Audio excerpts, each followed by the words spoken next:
नमस्कार मित्रांनो, सुस्वागतम. घरोघरी मातीच्या चुली या मालिकेच्या आजच्या भागामध्ये आजी ही सारंग आणि ऐश्वर्या या दोघांना मुद्दाम नाटक करत नानासाहेबांची माफी मागायला रूममध्ये घेऊन येते.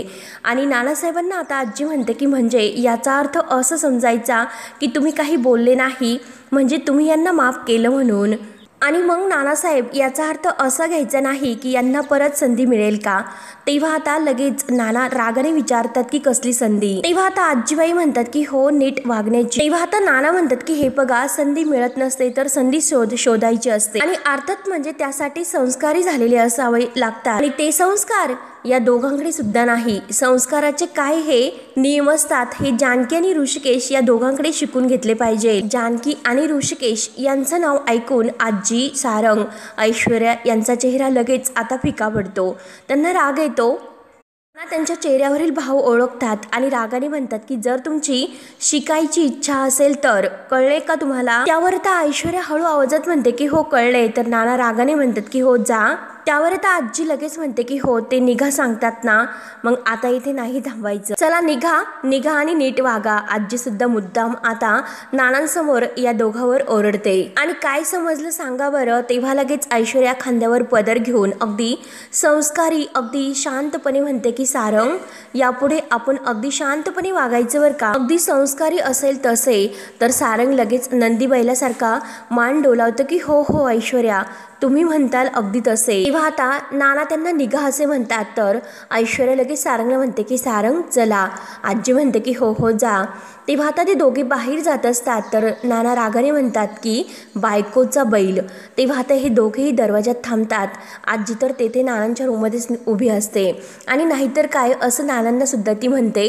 तेव्हा आता हे दोघे गुपचूप दरवाजात उभं राहून नक्की नाना काय कसे रिॲक्ट होतात हे काही चोरून ऐकत असतात. तेव्हा नाना आता आजीला सुद्धा म्हणतात की सासूबाई, तुमचं जर झाले असेल तर तुम्ही सुद्धा या. त्यावर आता आजीबाई म्हणतात की नाही हो, मला असं म्हणायचं की आपलं वाचन तर सुरू आहे, परंतु ती दोघे छोटी छोटी बाळ आहेत. आपण त्यांना असं प्रेमाने जवळ घ्या आणि त्यांना समजून सांगा. त्यावर आता नाना रागाने म्हणतात की आता तुम्ही जाता की नाही. तेव्हा आता आजी लगेच म्हणते की हो हो, मी जाते, तुमचं वाचन आहे तर ते सुरू ठेवा. तेव्हा मात्र आता आजी तर जायला निघते, परंतु पुन्हा थांबते आणि नानांना विचारते सुमित्रा कुठे आहे. त्यावर आता नाना रागानेच म्हणतात की मला माहिती नाही, कारण आजकाल रोज संध्याकाळी ती कुठेतरी बाहेर जाते, ते पण याच वेळेला. तेव्हा आजी विचार करत म्हणते की या वेळेला मात्र ती कुठे जात असेल बरं. तर नाना म्हणतात की अहो, तुमचीच लेक आहे ती, मग तुम्ही विचारा ना तिला कुठे जाते म्हणून. आणि या आता जा रूमच्या बाहेर. आजी म्हणते की हो ना, हो हो, आपण वाचन सुरू ठेवा, मी जाते आणि बघते ना संस्काराचं काय होतं. तेव्हा आता आजी बाहेर येते. तर ऐश्वर्या त्या दोघांना जायला खुणावते. त्यानंतर आता सुमित्रा इकडे बाहेर बसलेली असते आणि जानकी त्या दोघींसाठी मस्त गरम गरम कपमध्ये कॉफी घेऊन येते. आई, अहो घ्या गरम गरम कॉफी असं म्हणते. तर सुमित्रा कसले तरी विचारत असते. जानकी आता सुमित्राकडे बघते की आई नेमकं कसला विचार करत असतील. त्यावर जानकी म्हणते की आई, अहो कॉफी घ्या. सुमित्रा म्हणते की नकोय, माझी इच्छा नाही. सुमित्राला शर्वरीची काळजी असते, टेन्शन येते मालती असं वागते म्हणून. तर जानकी ओळखते. जानकी म्हणते की आई, अहो विक्रांत भाऊजी आहे ना, शर्वरी वंशाची नक्की काळजी घेतील, तुम्ही इतकं टेन्शन घेऊ नका. तेव्हा सुमित्रा म्हणते की हो, ते आतापर्यंत सांभाळूनच घेत होते, परंतु आता शर्वरीच्या सासूबाई आल्यात, मग ते तरी काय करतील. आईला सांभाळतील की बायकोला सांभाळतील. खरंच त्यांच्या घरी खूप वाद आहेत, मला खरंच खूप असं कठीण वाटते. तेव्हा जानकी म्हणते की आई, विक्रांत भाऊजींचं शर्वरी वंशावर खूप प्रेम आहे आणि मला माहिती आहे की आपल्या शर्वरी वंश थोड्याशा अशा जरा चिडक्या आहे, परंतु समजूतदार सुद्धा तेवढाच आहे. आणि विक्रांत भाऊजी सुद्धा त्यांना खूप जीव लावतात. जर नवरा बायकोचं एकमेकावर खूप प्रेम असेल तर त्यात तिसरं मात्र त्यांना कधीच तोडू शकणार नाही. तेव्हा सुमित्रा म्हणते की अगं बरोबर आहे, परंतु फक्त नवऱ्यावर संसार नसतो चालत. घर म्हटल्यानंतर आता त्याचे आई वडील आले. अगं त्यांच्याच आईचं काय, परंतु माझी आई सुद्धा त्या दिवशी सर्वांसमोर आता शरूला सुद्धा किती फटकन म्हणाली. अगं तुझा घरात पाळणा कधी हलणार हे तर तिने विचारलेच ना सर्वांसमोर. आणि कसे आहे जानकी, आमच्या पिढीच्या म्हणजे प्रत्येक तुमच्या सुनांकडून मुलींकडून अपेक्षा तर असतातच. लहान मुलांच्या अपेक्षा कशा असतात म्हणजे लहान मुलांच्या हसण्याने घर अगदी उजळून निघावं.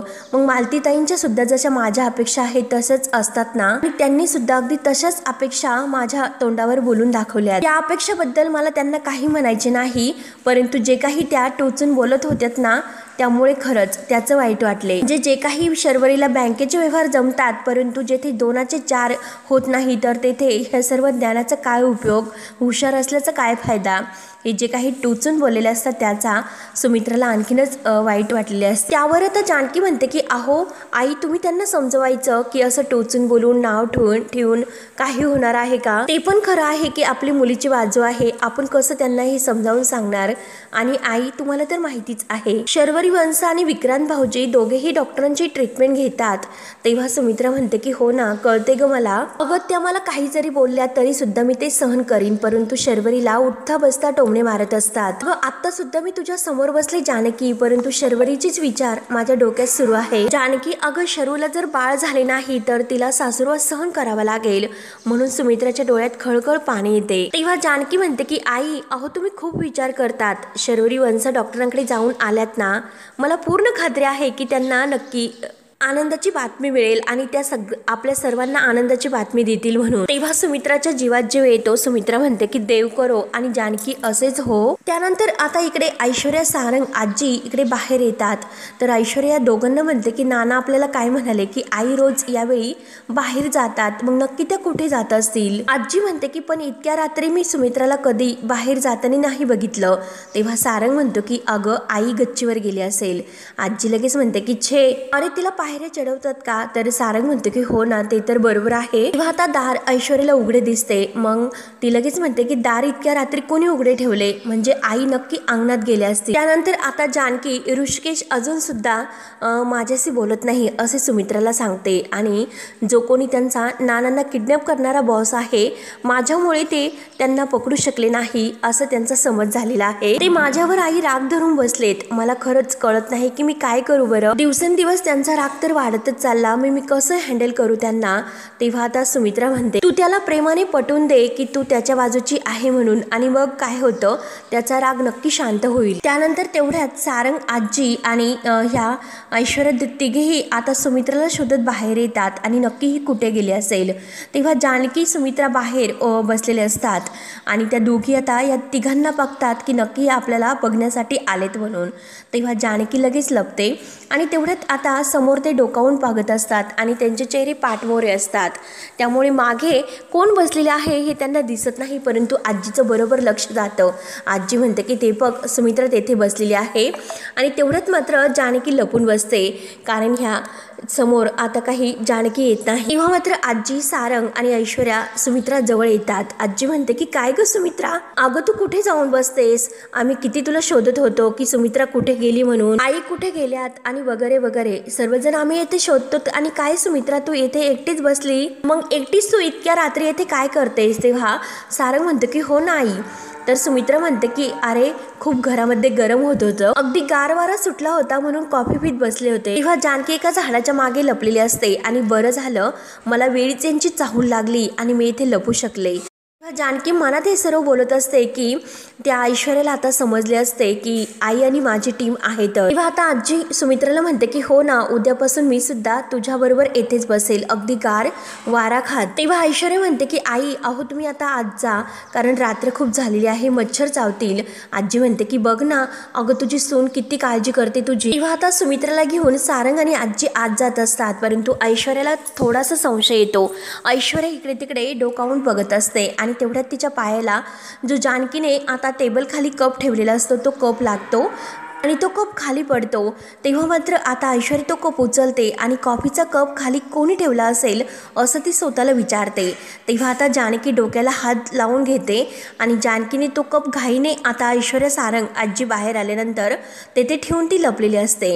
हे क्षण तिला आठवतात. तेव्हा आता ऐश्वर्या मूर्ख लोक म्हणून तो कप तेथे टेबलवर ठेवून परत जायला निघते, परंतु आता तिच्या लक्षात येते की नक्की काहीतरी आहे म्हणून 2 कप येथे कसे, म्हणून ती पुन्हा त्या कपांकडे बघत असते, आणि ती विचार करते की आई तर इथे एकट्या बसल्या होत्या, मग दुसरा कॉफीचा कप कुठून आला, म्हणजे नक्की त्यांच्यासोबत दुसरं कोणीतरी असेल. तेव्हा ऐश्वर्या बारीक लक्ष देत असते, परंतु जे काही जानकीच्या झाडामागे लपलेले असते ते झाड आता जानकीच्या धक्क्याने थोडंसं असं हल्ल्यासारखं होत असतं. तर ऐश्वर्या लगेच तिला संशय येतो. ऐश्वर्या लगेच त्या झाडाजवळ येत विचारते तिकडे कोण आहे. तेव्हा आता जानकी तर अगदी नक्की ह्या ऐश्वर्याचं काय करू. ऐश्वर्या तर इकडे येते, आणि जर मी इथे आहे हिला कळले तर मात्र अवघड होईल. ऐश्वर्या त्या झाडाला हात लावून मागे कोण आहे बघायला सुरुवात करणार. जेव्हा ती झाडाला हात लावते तोच सारंग तेथे येतो. सारंग म्हणतो की ऐश्वर्या, अहो तुम्ही इथे काय करतात. तेव्हा ऐश्वर्याला संशय असतो. ऐश्वर्या लगेच म्हणते की सारंग इथे, परंतु सारंग म्हणतो की अहो ऐश्वर्या, इतकी रात्र झाली, तुम्हाला मच्छर चावतील, अहो चला रूममध्ये तुम्ही. तेव्हा ऐश्वर्या सारंग बरोबर आत जायला निघते, परंतु तरी सुद्धा त्या झाडाकडे ती सारखी डोकावून बघत असते. सारंग तिला विचारतो की ऐश्वर्या, अहो काय झाले. ऐश्वर्या काही बोलत नसते, फक्त मागे वळून बघत असते. तर सारंग म्हणतो की ऐश्वर्या, अहो चला ना आतमध्ये. ऐश्वर्या आत गेल्यानंतर जानकी लगेच झाडामागून बाहेर निघते आणि देवाला म्हणते की देवा, खरंच आज तर मी वाचले, कारण ही ऐश्वर्या जास्तच पोहोचलेली आहे. हिला जर कळले की मी आणि आईनी काही प्लॅन केलेला आहे आणि त्या प्लॅनमुळे तिला सगळं काही कळेल आणि ती नक्की सावध होईल. त्यामुळे जानकी, तू तर सावध राहायला हवं. हिला काही कळण्याच्या आतमध्ये सारंग भाऊजींना मात्र ऐश्वर्याचं खरं रूप कळलं पाहिजे. त्यामुळे जानकी, हुशार बनून तुला आता हा प्लॅन खेळावा लागेल. तेव्हा आता सारंग ऐश्वर्या आतमध्ये रूममध्ये येतात. तर सारंग ऐश्वर्याला विचारतो की काय हो ऐश्वर्या, तुम्ही तेथे काय करत होत्या. तेव्हा ऐश्वर्या म्हणते की सारंग, मला तर काहीतरी डाऊटफुल वाटते. सारंग विचारतो की डाऊटफुल म्हणजे नक्की काय. त्यावर ऐश्वर्या म्हणते की सारंग, आई तिकडे एकट्या नव्हत्या, आईंसोबत दुसरं कोणीतरी होते. सारंग म्हणतो की अहो, आईंसोबत जर दुसरं कोणीतरी असते तर आपण त्याला बघितलं नसतं का. नाही म्हणजे तुम्हाला कशावरून असे वाटते. तर ऐश्वर्या खूप ओरडते. ऐश्वर्या म्हणते की कशावरून म्हणजे काय. अहो तिकडे कॉफीचा दुसरा कप होता आणि जर आई तिथे एकट्या असत्या तर कॉफीचा दुसरा कप तेथे कशाला असेल. आणि नाना सुद्धा हेच म्हणाले होते की रोज रात्री आई कुठेतरी बाहेर जातात. सारंग म्हणतो की हो ना ऐश्वर्या, तुम्ही जे काही म्हणता ते अगदी बरोबर आहे, कारण नाना तर म्हणत होते की आई रोज बाहेर जाते आणि तुम्ही म्हणतात की कॉफीचे 2 कप तेथे आहेत, मग तेथे दुसरं माणूस सुद्धा असायला हवे. तर ऐश्वर्या म्हणते की हो ना, एक्झॅक्टली. तर सारंग म्हणतो की मग ती दुसरी व्यक्ती कोण असेल. तर ऐश्वर्या म्हणते की आपल्या घरात 2 सॅम्पल आहे ना, जशा साखरेला मुंग्या चिटकून असतात, ती आहे ना बिनपगारी जानकी आणि दुसरी ती बेरोजगार असल्यासारखी असणारी ती डिफेक्टिव्ह पीस अवंतिका. तेव्हा सारंग हसायला सुरुवात करतो. तेव्हा ऐश्वर्या रागाने विचारते की सारंग, अहो तुम्ही का हसतात. सारंग म्हणतो की अहो ऐश्वर्या त्या दोघीच जर मदत करत असेल तर करून द्या ना, त्याने काय फरक पडतो बरं. तेव्हा आता त्याच दोघी कंपनी देत असतील. तर ऐश्वर्या म्हणते की अहो त्या दोघींनी जर आईंना कंपनी दिली तर त्याचा मला काही फरक नाही पडत, परंतु तिकडे एकट्या नव्हत्यात, मग ते कॉफीचे कप, त्याचा संशय तर मला नक्कीच आहे. मग याचा अर्थ असा होतो की आई नक्की आपल्यापासून काहीतरी लपवतात आणि आई खोटं बोलतात. आता ऐश्वर्या खूपच विचारात पडून टेन्शनमध्ये येते. तर सारंग ऐश्वर्याला समजावतो की हे बघा ऐश्वर्या, मी काय म्हणतो ते ऐकून घ्या. अहो ऐश्वर्या, जर आपल्याला या घरामध्ये टिकून घ्यायचं असेल तर आपल्यासाठी एकमेव दुआ आहे, तर ती माझी आई. तिने मोठ्या विश्वासाने आणि प्रेमाने आपल्याला या घरामध्ये घेतलं की नाही, आणि जर आपणच तिच्यावर संशय घ्यायला लागलो आणि तिच्या विरोधात विचार करायला सुरुवात केली तर मग कसं होईल. तरी भलतेच होऊन बसेल आणि हे मला नाही आवडणार. त्यामुळे तसे काही आपण विचार करायला नको. तेव्हा आता ऐश्वर्या खूप वैतागून म्हणते की सारंग, अहो प्रश्न हा संशयाचा नाही. अहो तुम्हाला कसं हे कळत नाही की त्या दोघींनी जर आईंना आपल्या विरोधात केले तर मग झाले, सगळे काही संपले, मग आपण काहीच करू शकणार नाही. तेव्हा सारंग म्हणतो की अहो आपण चांगलं वागायचं आणि आईचं मन जिंकायचा प्रयत्न करायचा. तेव्हा ऐश्वर्या म्हणते की सारंग, हे बघा तुम्ही त्याची काळजी करू नका, मी पूर्णपणे आईंचं मन जिंकण्याचा प्रयत्न करते. सारंग लगेच खुश होऊन म्हणतो की हो झाले तर मग. ऐश्वर्याला हेच कळत नाही की ह्या सारंगला कसं समजायचं, म्हणून ती वैतागून जाते. मनात विचार करते की ह्या सगळ्या अगोदर त्या ऋषिकेशला मला त्याच्या बॉस पर्यंत पोहोचवायचं. त्यानंतर आता दुसऱ्या दिवशी सकाळी नाना हे परत व्यवस्थित छान तयार होऊन पोथी वाचत असतात. तेवढ्यात ऋषिकेश दरवाजात येतो. ऋषिकेशला बघून खूप आनंद होतो. नाना लगेच उठून उभे राहतात, म्हणतात की ऋषिकेश. त्यावर आता ऋषिकेश विचारतो की नाना आत येऊ का. तेव्हा नाना त्याला आत बोलावतात. तेव्हा ऋषिकेश आत येतो. तर नाना विचारतात की काय रे ऋषिकेश, सगळं काही ठीक तर आहे ना. तेव्हा आता ऋषिकेश म्हणतो की नाना सर्व ठीक आहे, परंतु मी तुम्हाला काहीतरी दाखवतो.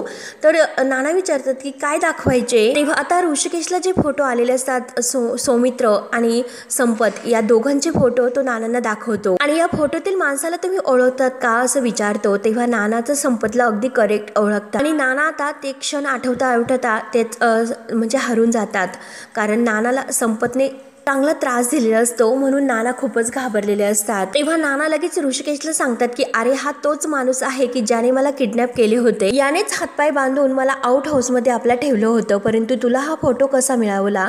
तेव्हा आता ऋषिकेश म्हणतो की नाना मला तो मिळाला कारण नाना मी ठरवले आहे की या माणसाला मी पकडणार म्हणजे पकडणार. खरं तर कालच मी त्याला पकडणार होतो, परंतु नेमकं तो माझ्या हातातून निसटला, त्यामुळे नाना याला तर मी धरणारच आहे. याच्या समोर जो काही पाठमोरा उभा आहे ना, त्याच्या त्या बॉसला सुद्धा मी पकडणार आहे. खूप घाबरतात. नाना म्हणतात की अरे ही खूप डेंजर माणसं आहेत आणि ते कुणा तरी बॉसबद्दल बोलायचे, म्हणजे त्यांचा बॉस सुद्धा खूप असा खतरनाक असेल. अरे मग तर सुखरूप घरी आलो, मग कशाला तू ह्या भानगडीत पडतो बरं? तेव्हा आता ऋषिकेश ऐकायला तयार नसतो. ऋषिकेश म्हणतो की नाही नाना, या लोकांनी तुम्हाला खूप त्रास दिला, मी त्यांना नाही सोडणार. लोकांमुळेच आपल्याला खूप त्रास झाला आणि त्यांच्यामुळे जानकी आणि माझ्यावर संशय घेतला गेला, त्यांच्यामुळे माझ्या आईच्या मनावर परिणाम झाला, त्यामुळे मी इतक्या सहजासहजी त्यांना नाही सोडणार. जोपर्यंत त्या माणसाला मी जेलमध्ये नाही टाकत तोपर्यंत माझ्या मनाला शांतता नाही मिळणार आणि त्या संपतला शोधेलच, परंतु त्यांचा तो बॉस कोण आहे त्याला सुद्धा शोधेल. तेव्हा नाना सुद्धा आता ऋषिकेशच्या या बोलण्यावर खुश होतात. ऋषिकेशला आणखीन ते आधार देतात की हो ऋषिकेश, तुझ्या मनात जे काही आहे ना अगदी तेच तू कर, कारण तू त्यांना वाघासारखं अगदी फाडून टाक, त्यांना सुद्धा तोच त्रास दे की ज्यांनी मला तो त्रास दिला होता. माझा ऋषिकेश अगदी वाघ आहे, वाघासारखा तू त्यांना फाडून टाक, त्यामुळे काही तू काळजी करू नको ऋषिकेश, मी तुझ्या पाठीशी आहे. तेव्हा आता ऋषिकेशला सुद्धा खूप आनंद होतो. ऋषिकेश म्हणतो की हो नाना. तेव्हा ऋषिकेशला आणखीन लढण्याची ताकद येते आणि तो लगेच आता नानांच्या रूममधून अगदी खुश प्रेरणेने तेथून निघून जातो. त्यानंतर आता इकडे सौमित्र अवंतिकाला तो घडलेला प्रकार सांगतो की दादा कुणाची तरी वाट बघत होता आणि तो नक्की तेथे कुणीतरी त्याला भेटायला येणार होते आणि तेथे त्याच्या पाठोपाठ जानकी वहिनी सुद्धा तेथे आली होती आणि मी दादांना विचारण्याचा खूप प्रयत्न केला की तो तेथे कोणाला भेटायला आला होता, नक्की त्याचं काम काय आहे, परंतु त्याने काही न बोलता तो डायरेक्ट तेथून निघून गेला. तेव्हा अवंतिका विचारते की जानकी वहिनी, तर सौमित्र म्हणतो की अगं जानकी वहिनी तर खूप टेन्शनमध्ये आहे.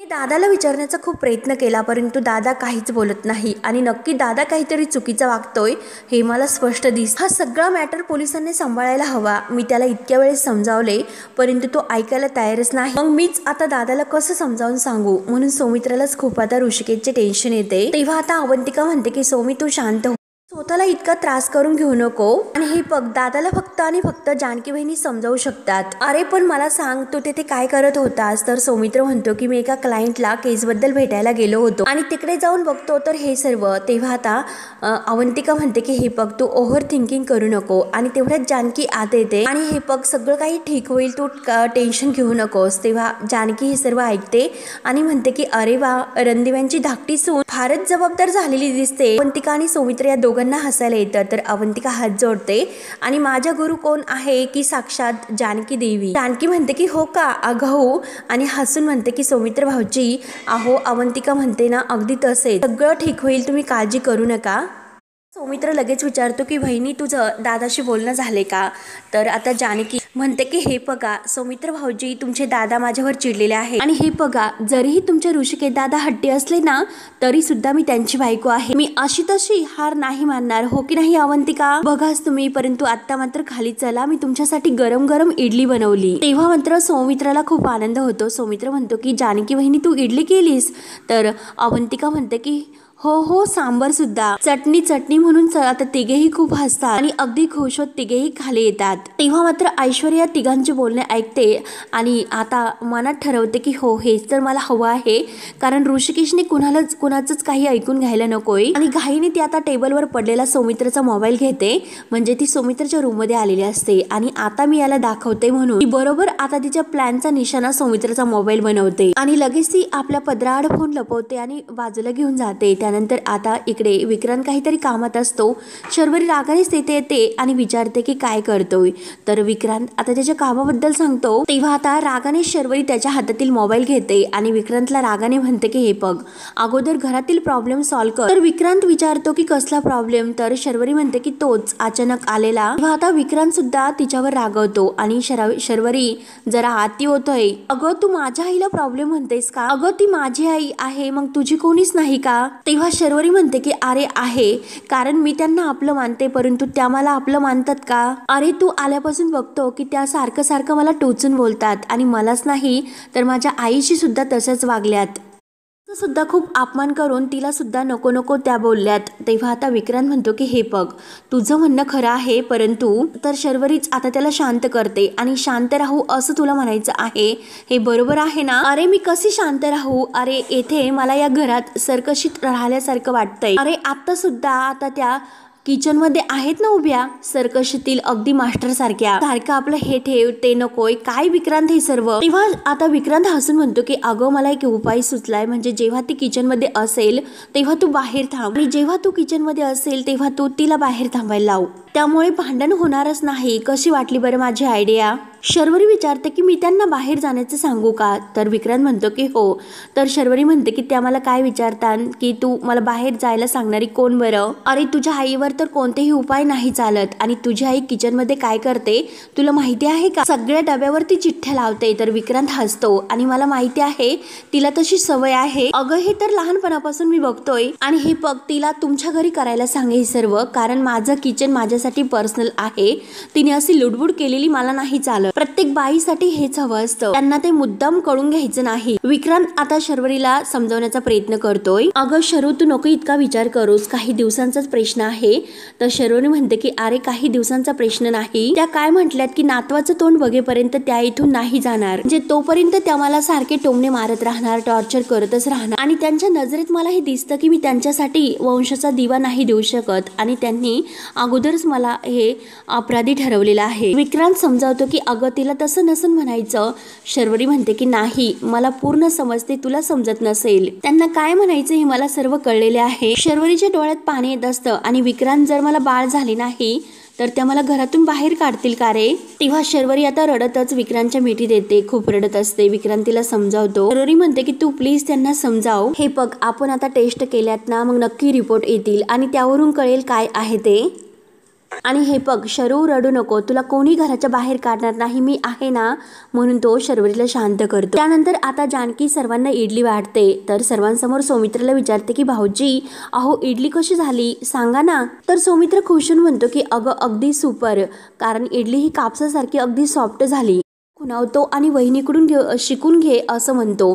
तेव्हा अवंतिका म्हणते की हो हो, आणि वहिनी अहो मला ह्या सांबाराची रेसिपी द्या, म्हणजे आमच्या यांना खूप आवडलेली दिसते म्हणून त्या मला शिकून घे असं म्हणतात. तेव्हा जानकी खुशून म्हणते की बरं जाऊ बाई. तर सुमित्रा म्हणते की अवंतिका अगं मीच तुला आता शिकवते. ऋषिकेश मात्र शांत बसून इडली खात असतो. तर सुमित्रा जानकी खुश असतात. तर जानकी ऋषिकेशला आणखीन इडली देऊ का असं विचार, अगदी पोटभर खा बर का, कारण आजचा बेत मी खास तुमच्यासाठीच केला होता. तेव्हा आता सुमित्रा विचारते की अगं पण आई सारंग कुठे आहे? तेवढ्यात ते दोघे येतात. आजी हसून म्हणते की हो ना अगं तुम्ही आमच्या अगोदर नाश्ता करायला बसलेत, आम्ही मात्र पाहुण्यांसारखं आलो ना. अहो काय जानकीबाई आम्हाला कळवायचं होतं तरी ते तुम्हाला नाही सांगता आलं का? तर जानकी म्हणते की आजी सॉरी बर का, माझ्याकडून ते सांगायचे राहूनच गेले आणि इडली सांबाराचा सुगंध अगदी खोलीपर्यंत आला असेल, म्हणजे मी केलेला पदार्थ अगदी व्यवस्थित चांगला झाला असेल. आजी म्हणते की हो ना अगदी बोलण्यात पटाईत आहे. आणि गुंडीला म्हणते की गुंडी अगं ये ना बस ना. तेव्हा ऐश्वर्या येते आणि सौमित्र आणि ऋषिकेश या दोघांच्या मध्ये ते खुर्चीवर बसते. तर ऋषिकेशला राग येतो. ऋषिकेश म्हणतो की एक मिनिट आणि हिला सांगा येथे बसू नको म्हणून. जण रागाने ऐश्वर्याकडे बघत असतात. तर ऐश्वर्या विचारते की मी येथे बसायचं नाही, म्हणजे मी येथे तुमच्यात खायला बसायचं नाही असं तुम्हाला म्हणायचं आहे का? काय हो दादा. तेव्हा आता ऋषिकेशला राग येतो. ऋषिकेश म्हणतो की तुझ्या तोंडातून दादा मला म्हणायचं नाही, आणि हे बघ ऐश्वर्या तू येथे माझ्या शेजारी बसू नकोस, दुसऱ्या कुठेही तू जाऊन बस. आजी लगेच म्हणते की अरे अरे देवा काय ही भाषा बोलण्याची. आणि सुमित्रा पगभर का अगं आवर हे सर्व असं आजी म्हणते. तर सुमित्रा म्हणते की बरोबर आई तू शांत हो. आणि ऋषिकेशला विचारते की काय रे ऋषिकेश काय झाले? तेव्हा आता ऋषिकेश म्हणतो की खरं तर तुम्ही तुझ्या सुनेला घरात घेतले आणि तिच्यामुळे हे सर्व होते, त्यामुळे मी आता कुणाशी या घरात बोलत नाही. माझं मी येतो ऑफिसला जाण्यासाठी तयार होतो, खातो पितो, बाकी मी काही खपून घेणार नाही. आणि जर तुम्हाला तिला इथेच बसवायचं असेल तर मी जातो असे बोलून ऋषिकेश उठतो. तर सुमित्रा म्हणते की ऋषिकेश अण्णावरून असं उठून जायचं नसतं, अण्णाचा अपमान होतो. आणि ती ऋषिकेशला खाली बसायला सांगते. तर ऋषिकेश रागानेच खाली बसतो. सुमित्रा म्हणते की चल जेवायला सुरुवात कर, ऐश्वर्या तू सुद्धा तेथेच बस खाली. तर लगेच आता ऋषिकेशला आणखीन राग येतो। ऋषिकेश म्हणतो की आई मी काय सांगितलं हे बघा, मी इथे हिला नाही बसून देणार। तेव्हा जानकी म्हणते की काय ऋषिकेश? तेव्हा ऋषिकेश म्हणतो की हे बघा, घरातील सगळे काही निर्णय तुम्ही घेतात, मला सुद्धा काही निर्णय घेऊन द्या, आणि जर ही इथे बसणार असेल तर मी इथे नाही बसणार। तेव्हा सुमित्रा विचार करते की जर ऐश्वर्याला मी इथे बसून दिले नाही तर ती सारंगचे नक्की कान भरेल, आणि जर ऐश्वर्याला इथे बसून दिले तर मात्र ऋषिकेशला राग येईल। नक्की मी आता काय करू याचा ती आता विचार करते। तेव्हा ऐश्वर्या आता नम्रपणे सारंगला म्हणते की सारंग, अहो मी काय करायचं, म्हणजे आता मी येथे नाही बसायचं का? तेव्हा जानकी आणि सुमित्रा एकमेकींकडे बघतात आणि एकमेकींना खुणावतात। तेव्हा सुमित्रा ऐश्वर्याला म्हणते की हो ऐश्वर्या तू तेथेच बस। तर ऋषिकेशला राग येतो। सुमित्रा आता ऋषिकेशला म्हणते की ही सुद्धा आपल्या घरातीलच एक आहे। तर ऋषिकेश म्हणतो की तुम्ही मानतात मी नाही, आणि आज सुद्धा तुम्ही तिचीच मदत केली, त्यामुळे मी आता इथून जातोय, असं स्पष्ट शब्दात ऋषिकेश उत्तर देतो। तेव्हा ऐश्वर्या मनात म्हणते की जर हा इथून निघून गेला तर माझा सगळं काही प्लॅन फिसकटेल। ऋषिकेश जायला निघतो तर आता ऐश्वर्या लगेच उठते आणि ऋषिकेश थांबा असं म्हणते।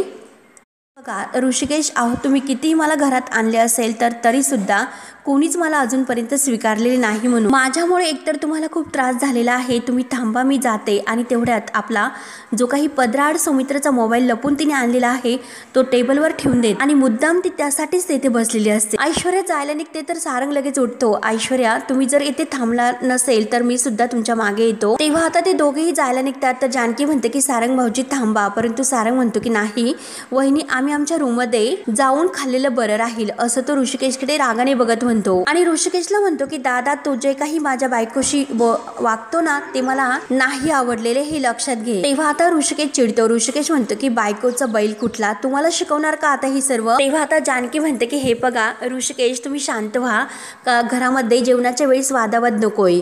तर ऋषिकेश जानकीवर चिडतो की तू तर मध्ये बोलू नकोस, हे सगळं काही तुझ्यामुळेच होतं, जेव्हापासून तू या मुलीला घरात घेतले तेव्हापासून आपल्यात भांडणं सुरू झालेत, गेलो तरी चालेल परंतु ही इथे असताना मी काही खाणार नाही। तेव्हा आता सुमित्रा म्हणते की ऋषिकेश तू हे काय बोलतो, आणि सारंग आणि ऐश्वर्या दोघांना आतमध्ये वाढून नेऊन ती आतमध्ये जेवायला सांगते। तेव्हा सारंग आणि ऐश्वर्या आपले ताट घेऊन आतमध्ये जेवायला जातात, तोपर्यंत मोबाईल मात्र बरोबर तिने तेथे ठेवलेला असतो टेबलवर। तेव्हा मित्रांनो हा भाग येथे संपतो, तर पुढील भागामध्ये आता सौमित्राचा मोबाईल बरोबर तेथे ठेवलेला असतो। तेव्हा संपत त्यावर कॉल करतो ऐश्वर्याने सांगितल्याप्रमाणे आणि म्हणतो की हॅलो बॉस, काही तुम्ही काळजी करू नका, सगळं काही तुमच्या प्लॅन प्रमाणे व्यवस्थित मी करून ठेवलेला आहे। आणि आता हा फोन ऋषिकेशने उचललेला असतो। तेव्हा आता ऋषिकेश विचारतो की कोण बोलतंय, तर लगेच आता संपत फोन कट करतो आणि ऐश्वर्याला फोन करतो। ऐश्वर्या म्हणते की आता मात्र तुम्ही ऋषिकेशच्या डोक्यामध्ये संशयाचा किडा तर तुम्ही टाकलाच, आता मात्र तो हाच विचार करेल की सौमित्र बॉस नाही। तेव्हा आता सौमित्र फोन शोधत असतो आणि वहिनी अगं माझा फोन कुठे गेला, फोनच सापडत नाही असं तो जानकीला विचार। तेव्हा आता ऋषिकेश म्हणतो की सौमित्र हा तुझा फोन आहे का? तर सौमित्र म्हणतो की हो। अरे दादा हा तर माझाच फोन आहे। तर ऐश्वर्या आता गच्चीवर असते आणि म्हणते की या खेळात मागच्या वेळेस जानकी आणि ऋषिकेश या दोघांनी मला हरवलं होतं, आता मात्र माझा डाव टाकून या दोघांना मी हरवणार असे आता ती ठरवते। तेव्हा पुढे काय होतं हे बघण्यासाठी आपल्या चॅनलला नक्की सबस्क्राईब करत राहा।